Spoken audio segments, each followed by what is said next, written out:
আজকের যে অবস্থা, যে রাজনৈতিক পরিস্থিতি, যে সংকট সৃষ্টি হয়েছে, এই সংকট একমাত্র সমাধান হতে পারে একটা সকলের কাছে গ্রহণযোগ্য নির্বাচনের মধ্য দিয়ে। এটা ইতিহাসে প্রমাণিত। আমরা সে কথাই বারবার বলে আসছি, কিন্তু আজকে দুর্ভাগ্যজনকভাবে বাংলাদেশে আবার সেই চক্রান্তের খেলা শুরু হয়েছে, যেটা অতীতে হয়েছে বহুবার, যারই ফলে আমরা আমাদের শহীদ প্রেসিডেন্ট জিয়াউর রহমান সাহেবকে হারিয়েছি, যারই ফলে দেশনেত্রী বেগম খালেদা জিয়াকে 6 বছর কারাগারে থাকতে হয়েছে, যারই ফলে আজকে আমাদের নেতা তারেক রহমান সাহেবকে এখনো পর্যন্ত বিদেশে থাকতে হচ্ছে। এই চক্রান্ত আবার শুরু হয়েছে।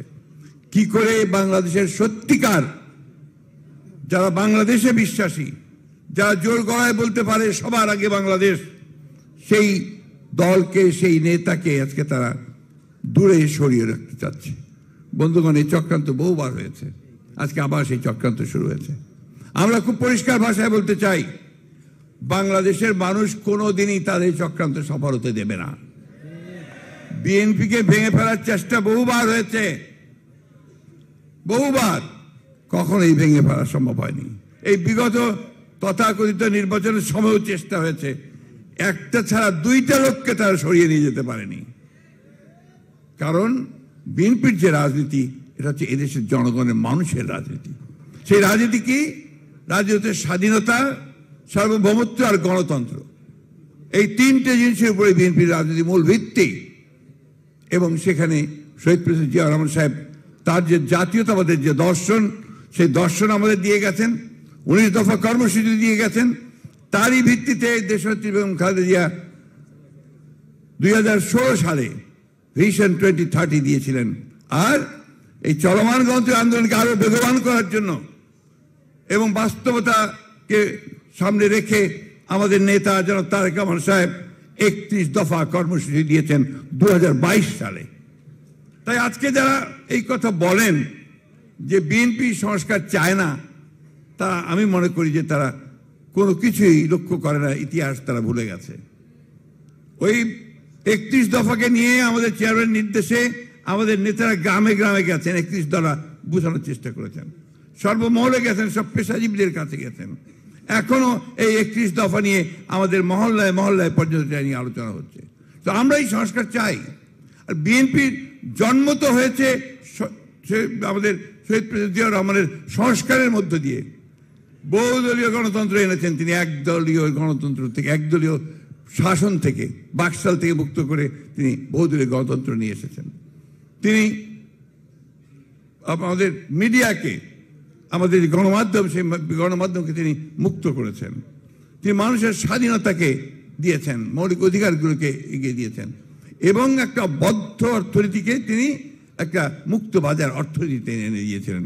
তারপরে আপনারা জানেন যে দেশনেত্রী বেগম খালেদা জিয়ার সময় সেই প্রেসিডেন্সিয়াল ফর্ম অফ গভর্নমেন্ট থেকে পার্লামেন্টারি গভর্নমেন্টে নিয়ে আসা হয়েছে, এবং সবশেষে caretaker government system BNP introduce করেছে, করে নির্বাচন ব্যবস্থা যেন কখনোই আপনার কলঙ্কিত না হয় সেই ব্যবস্থাগুলো করার চেষ্টা করেছে।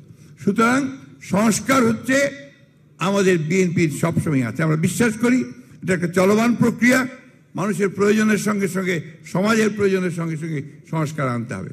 কিন্তু তাই বলে সংস্কারের নাম করে আমরা এমন কিছু হতে দিতে পারি না যেটা আমার গণতন্ত্রকে বিঘ্নিত করবে।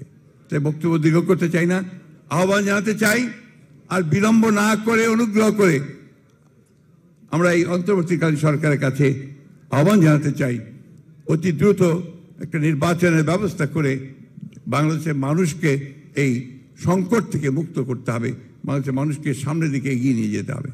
একটা কথা আমাদের মনে রাখতে হবে, ছাত্র দল হচ্ছে আমাদের ভ্যানগার্ড, আমাদের সামনের যে যোদ্ধা, তাদেরকে এখন নলেজ বেস পলিটিক্স করতে হবে, জ্ঞান ভিত্তিক রাজনীতি করতে হবে।